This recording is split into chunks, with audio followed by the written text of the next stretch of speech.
Good evening, everyone. My name is Vanessa XIX, and this is Melanated Television. Thank you for tuning in, and I hope that you take something and learn something from tonight's discussion. And this is also a platform for truth, knowledge, conversations of substance and growth. So tonight, I want to talk about the COVID vaccine. The reason that I want to talk about this COVID vaccine is because it affected me personally. It affected a lot of us personally, actually. So, at my job, we were having to get this vaccine or we would not have a job. I definitely think that is very serious to tell someone that, because I mean, in history, this is something that I didn't research. I do research a lot of stuff, but this is something that I did not research because it's so much stuff that you got to research now. It's just crazy. It's just crazy. So I'm just like, okay, I will research this later on. So basically, in history, I've never seen where you've had to get vaccines in order to have a job. Yes, I've seen it like going to school because we don't want our children getting other children sick and stuff like that. And we had a lot of epidemics like with yellow fevers. We've had the chicken pox, we've had polio, we've had these instances, measles, mumps, smallpox. We've had these instances in our history that that had killed millions of people, that affected millions of people. And yeah, so they had to create some type of immunization towards this so people could stop it, some type of cure to it. And obviously they can't create a cure, but they can create some type of preventative maintenance, some type of preventative measures so that it can lessen the infection rates and the spreading of these diseases and viruses. So with the COVID vaccine, I was hesitant initially because I'm gonna be honest with you, I did not think COVID was that serious.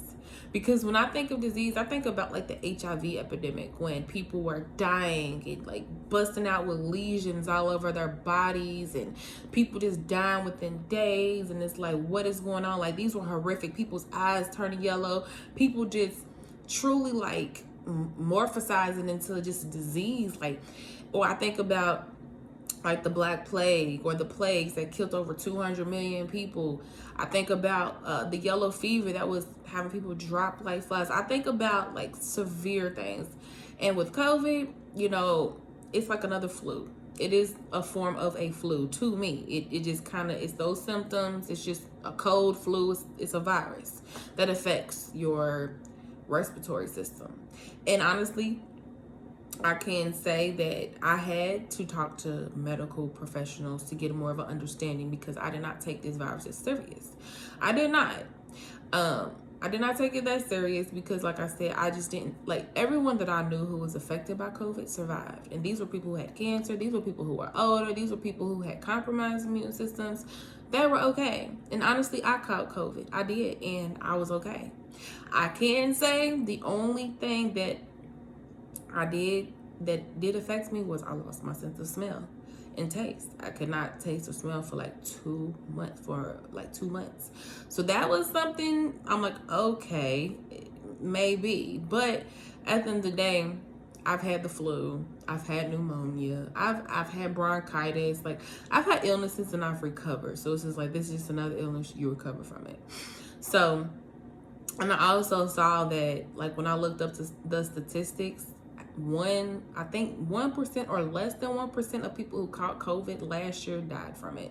So I'm like, honestly, the numbers weren't even matching the severity that this fear that the country was putting in people. Because honestly, I do think that our country is led by a weak man.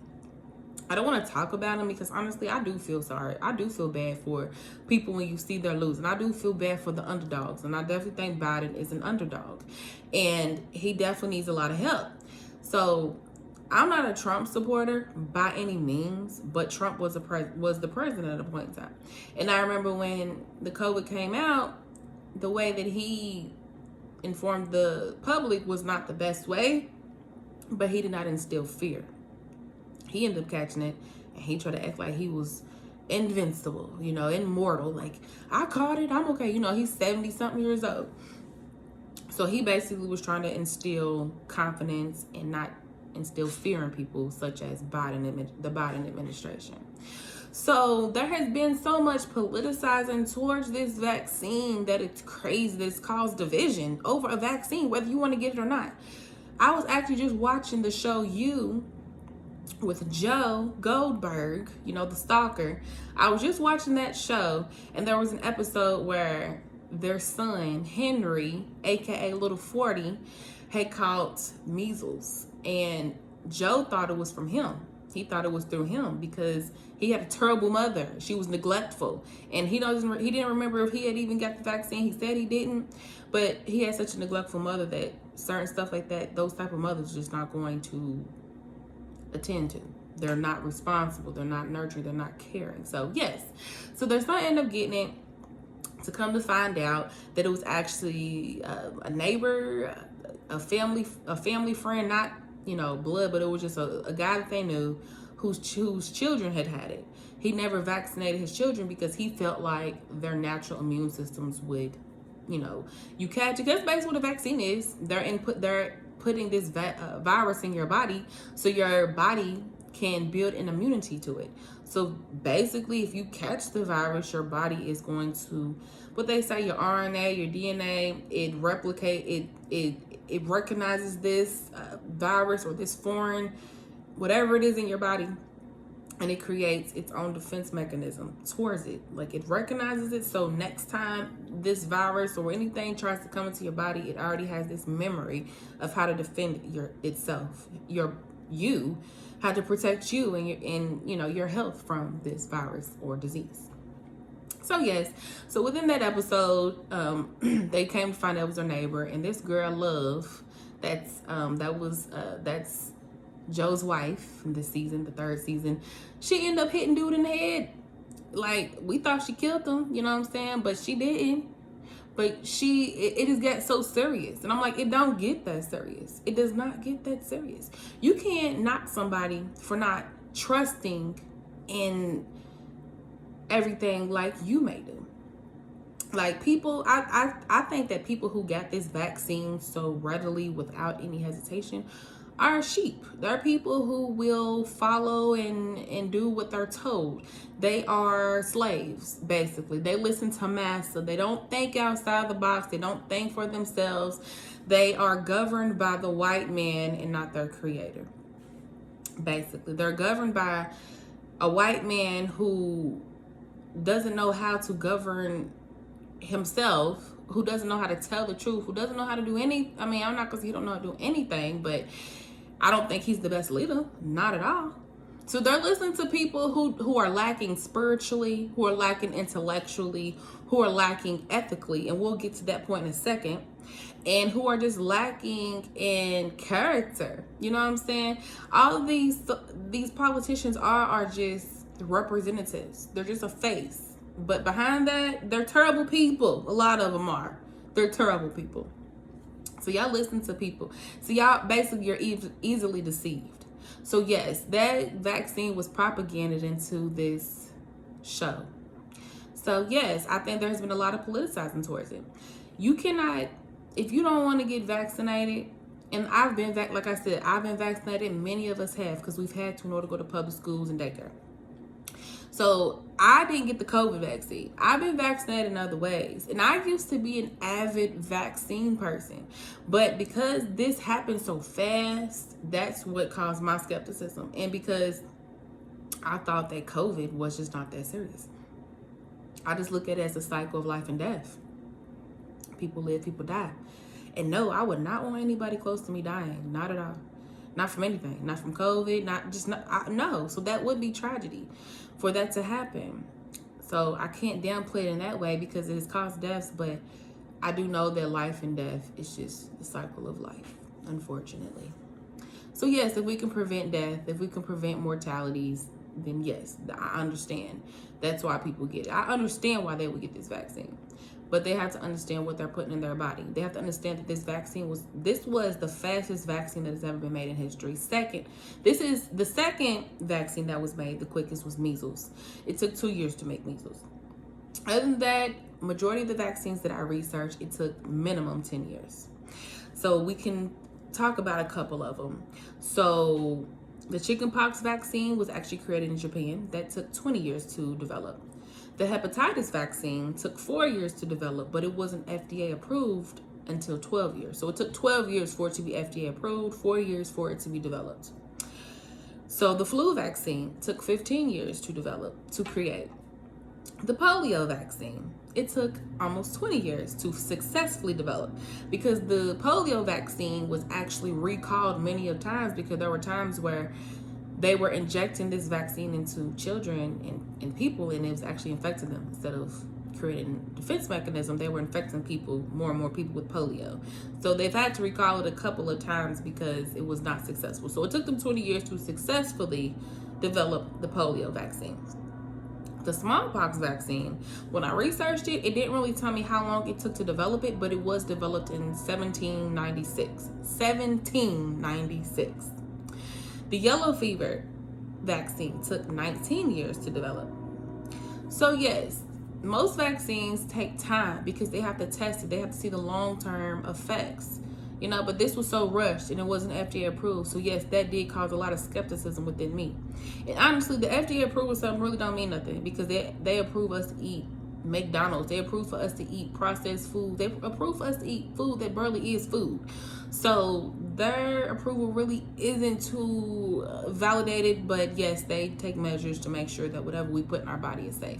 Like when I used to work at a printing company, we used to print labels. There were some labels that would go on food, and the FDA had to approve some of them because of the ink and the dyes that we had. If we're putting them on food labels, it could, poison you. So yes, there were certain measures that they have to take to truly make sure that we are healthy, that we are safe from whatever we consume.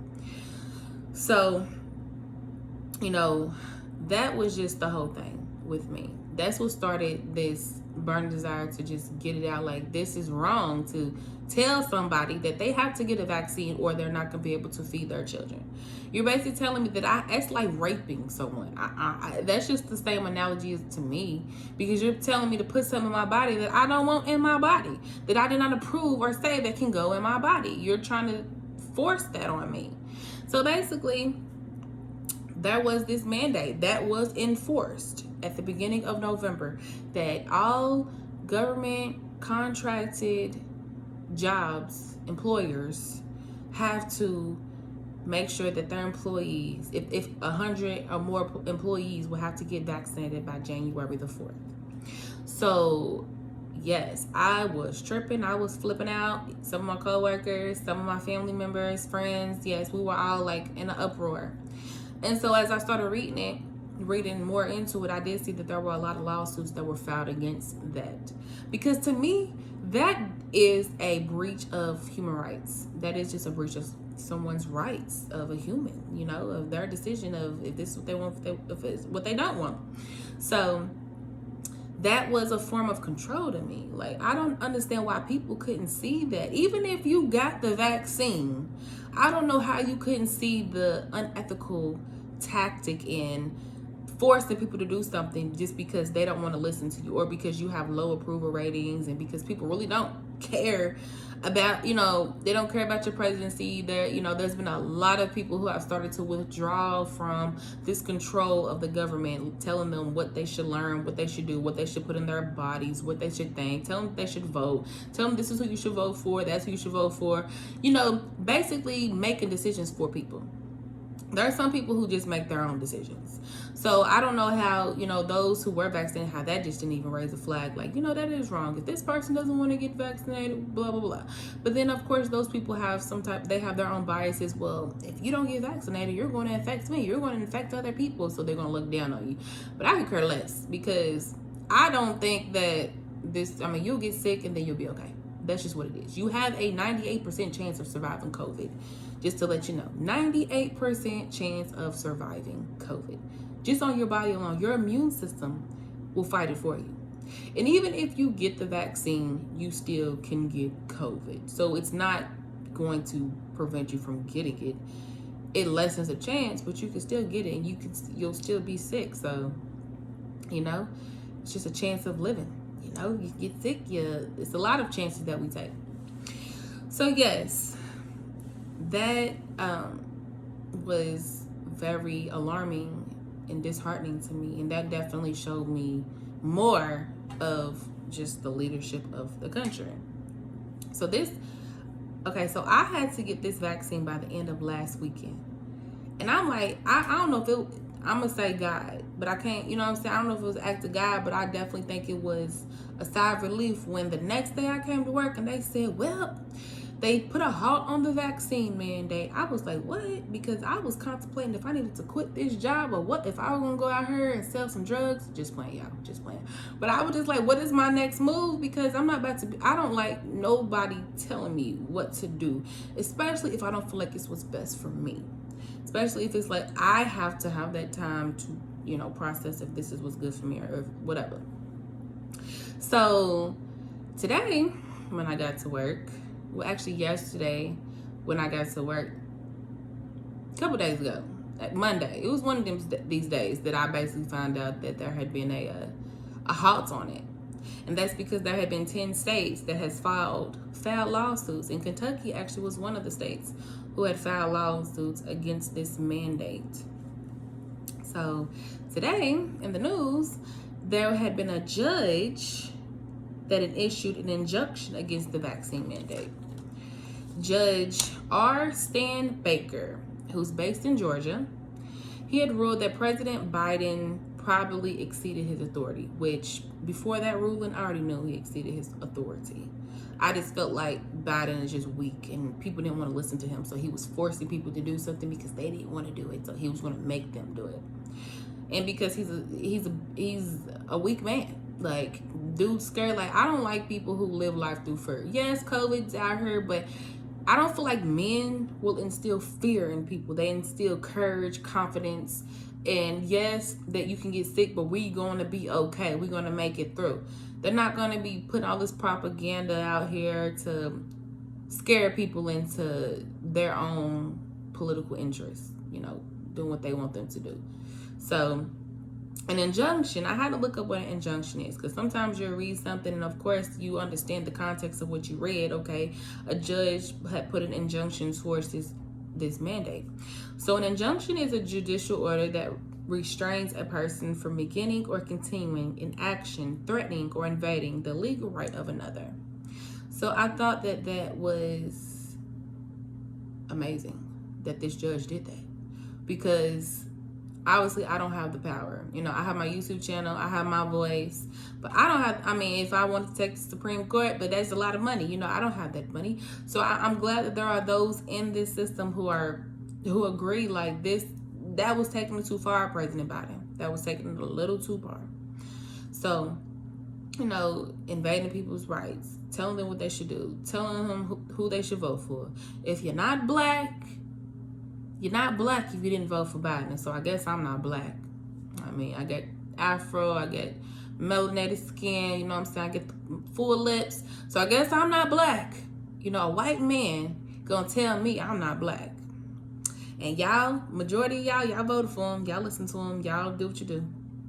But that's all I just wanted to share with you guys today, was just a little bit about this vaccine, and that it has been a lot of politicizing towards it. And at the end of the day, people are going to do what they want to do. Sometimes we do have to speak out against mentalities of this country, of this world. We have to speak out against it because it does affect the future. It affects the dignity of humans. It affects a lot of things. So some things need to be spoken about. And if I don't want to get this vaccine, ain't nobody going to make me do anything. I'm my own individual. If you don't want to get it, you don't have to. If you want to get it, then get it. But respect everybody's decisions, and basically do your research and be knowledgeable on these things. Be knowledgeable on everything that you do. Like these vaccines, make sure you actually are researching and looking into these vaccines and what you're putting in your body. Make sure you are just aware of everything that's going around you. and make sure that you are the head of your life. You and your creator who put that spirit in you, who gives you the free will to live this beautiful life, to see this beautiful world that we have been given. You be in control of yourself. You be in control of your life. My name is Vanessa XIX, and thank you for tuning in. Thank you for listening to me ramble a little bit. And I hope everyone has a great evening, a great night, and let's get some money. Let's stay prayed up. Let's stay bossed up. Let's stay ambitious, and let's love each other. Let's start with loving one another, and let's always start with loving ourselves. Everyone have a good night. Peace.